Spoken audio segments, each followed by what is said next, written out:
सभी साथियों को गुड मॉर्निंग। आज अपन 10th क्लास के पहला अध्याय वास्तविक संख्या दे रखा है, उस पर अपन इम्पोर्टेंट प्रश्न के बारे में चर्चा करेंगे। कल अपन ने बेसिक परिभाषा पढ़ी थी, भाज्यता के नियम सबने पढ़ लिए। आज अपन इम्पोर्टेंट प्रश्न जैसा कि अपन बोर्ड के अनुसार महत्वपूर्ण प्रश्न उसके बारे में आज अपन पढ़े। तो देखो, आज पहला अध्याय दे रखा वास्तविक संख्या की परिभाषा सबने अपने पढ़ रखी है।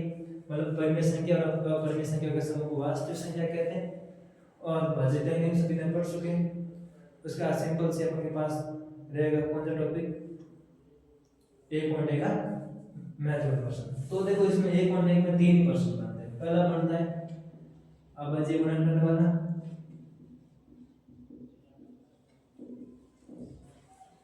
दूसरा बनेगा एचसीएफ वाला, तीसरा बनेगा एलसीएम वाला। तो देखो, पहला अपन स्टार्ट करते हैं कौन सा, अभाज्य गुणनखंड।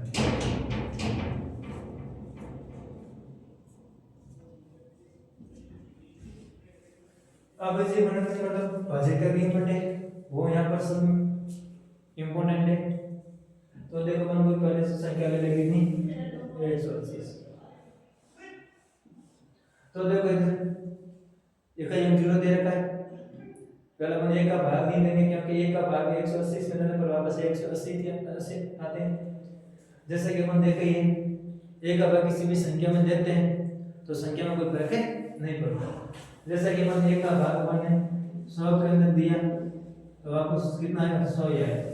1 का भाग अपन ने 10,000 के अंदर दिया तो वापस 10,000 आएगा। संख्या में कोई फर्क नहीं पड़ेगा, इसलिए अपन 1 का भाग किसी भी संख्या में नहीं देते।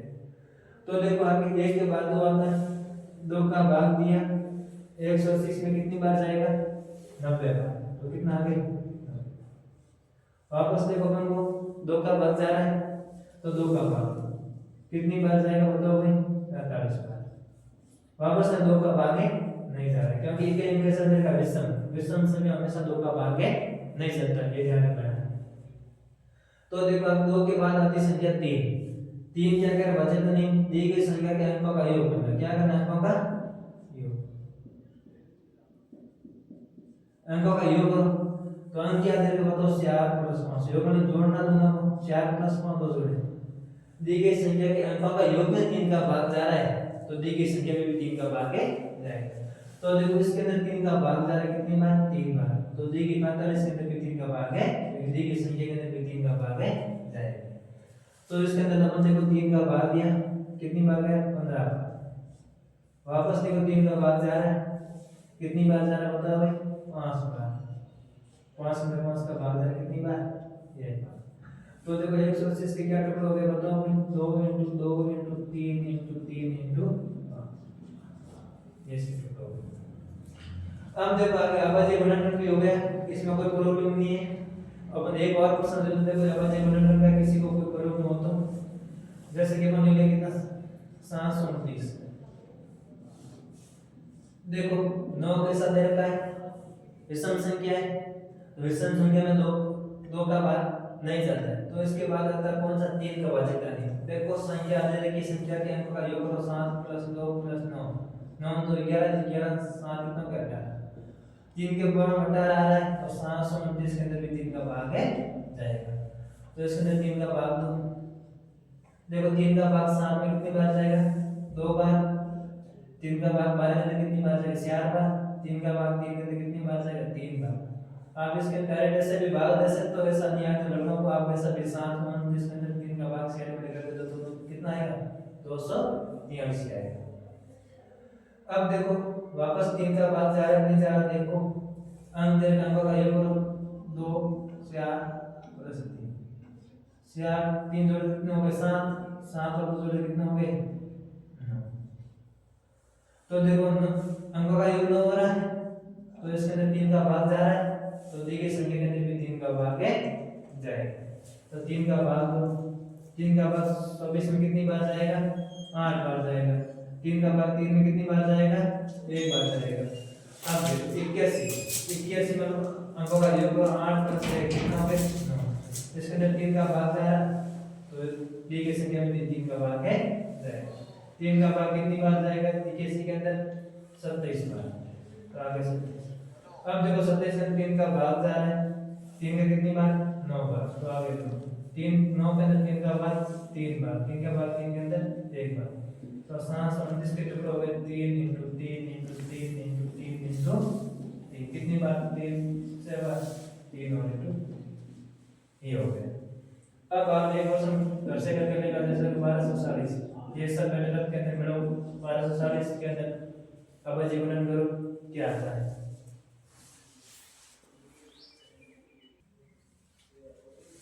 अब देखो दूसरा टॉपिक हमारा ऐसे पढ़ा है, ऐसे मतलब मसल, बिल्कुल सिंपल है। इसके लिए अपन को अभाज्य गुणन जैसा ही करना है, कोई ज्यादा नहीं है। जैसा कि अपन आज छोटी संख्या लेकर करते हैं पहले, जैसे कि आज 12 और 16 का ऐसे ज्ञात कीजिए, मतलब संख्या थी 12 और 16 का ऐसे 12 और 16 का अपन ऐसे की बात हो रही है, तो देखो बोर्ड पर ध्यान दो। तो सबसे सिंपल है, अपन वापस छोटी से छोटी संख्या दोनों के अंदर भाग देकर देख रहे हैं। ऐसे अपन दोनों अलग अलग करेंगे, एस एलसीएम पूछा तो अपन दोनों संख्या को साथ में करेंगे। तो इधर देखो 2 का भाग 12 के अंदर कितनी बार जाएगा 7। वापस 2 का भाग 12 के अंदर 6 के अंदर कितनी बार जाएगा 3 बार, 3 के अंदर 6 का भाग कितनी बार जाएगा 1 बार, तो 12 के क्या टुकड़े हो गए मतलब 2 × 2 × 3।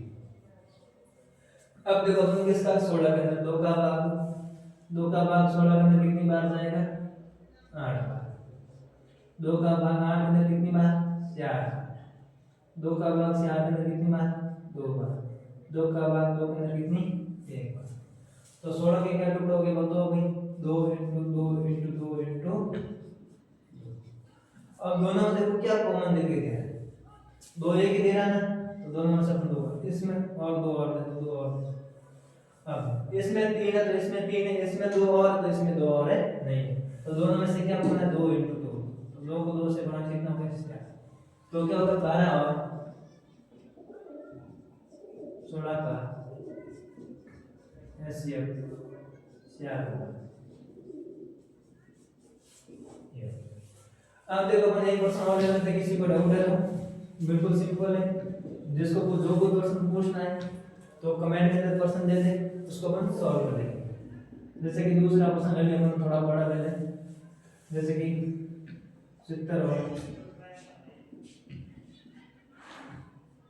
160 का ऐसे, तो देखो 70 का अपन अलग कर लें, 160 का अपन 2 का भाग 70 में कितनी बार जाएगा 35 बार, 2 का भाग, अब देखो 2 का भाग है नहीं जा रहा, क्यों नहीं जा रहा, क्योंकि 5 कैसी संख्या विषम संख्या हमेशा सम संख्या का भाग है नहीं जाता।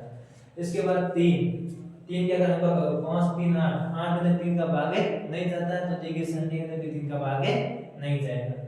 अब देखो इसके बाद भाजक बनेगा इसका 5 आता है, 5 क्या कर रहा है दी गई संख्या का इकाई 0 या 5 हो, तो इसका इकाई 5 दे रखा है, तो 5 का भाग तो कितनी बार जाएगा 7। अब देखो 7 दूसरा भाज्य संख्या तो कितनी बार जाएगा 1 बार, तो 70 के क्या टुकड़े हो गए तो 2 × 5 × 7। अब देखो 160 का 2 का भाग 2 का भाग कितनी बार जाएगा 25 बार, अब 2 का भाग कितनी बार जाएगा 40 बार, 2 का भाग कितनी बार जाएगा 20 बार, 2 का भाग कितनी बार जाएगा 10 बार, 2 का भाग कितनी बार 5 बार, 5 का भाग 5 को कितनी बार 1 बार, तो 160 के क्या टुकड़े हो गए बताओ 2 × 2 × 2 × 2 × 2 3 4 3 × 5 तो 2 × 5। और इन दोनों में क्या कॉमन आ रहा है, ये तो 2 कॉमन आ रहा है, ये क्या कॉमन आ रहा है दोनों में से 5 कॉमन आ रहा है, तो 5 कॉमन 2 × 5 बराबर कितना हो गया 10। तो 70 और 160 का ऐसे कितना होगा 10 होगा।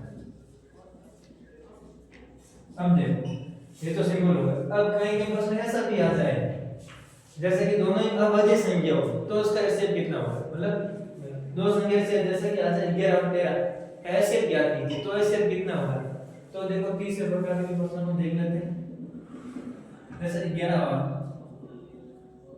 13 का एलसीएम, तो 11 का अपन देखो और 13 आपने ध्यान ही 11 अवधि संख्या 13 भी अवधि संख्या कैसे हुई, क्योंकि वह संख्या जिसमें एक तथा स्वयं से अन्य संख्या का भाग है नहीं जाता, वो अवधि संख्या कहलाती है।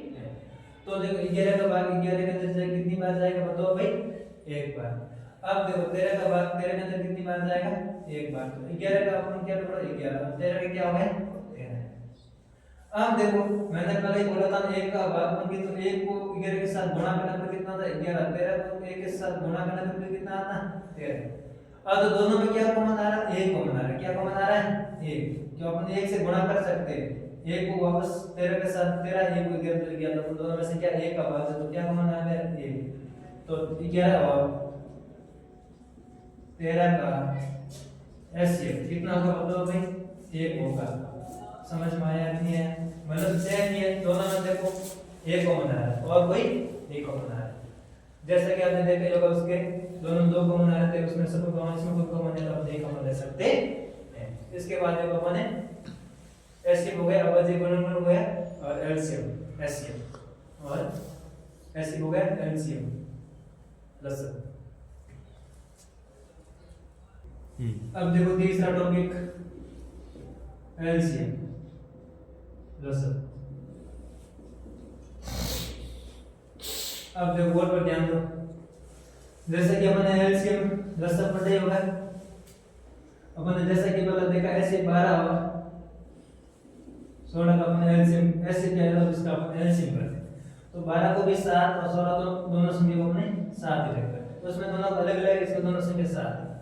तो 2 का भाग 12 के अंदर 2 कितने से भाग, 2 का भाग 16 के अंदर 8 बार, 2 का भाग 3 बार, 2 का भाग इसके अंदर से 8 बार, 2 का भाग 3, 2 का भाग से 8, 2 का भाग 3, 1।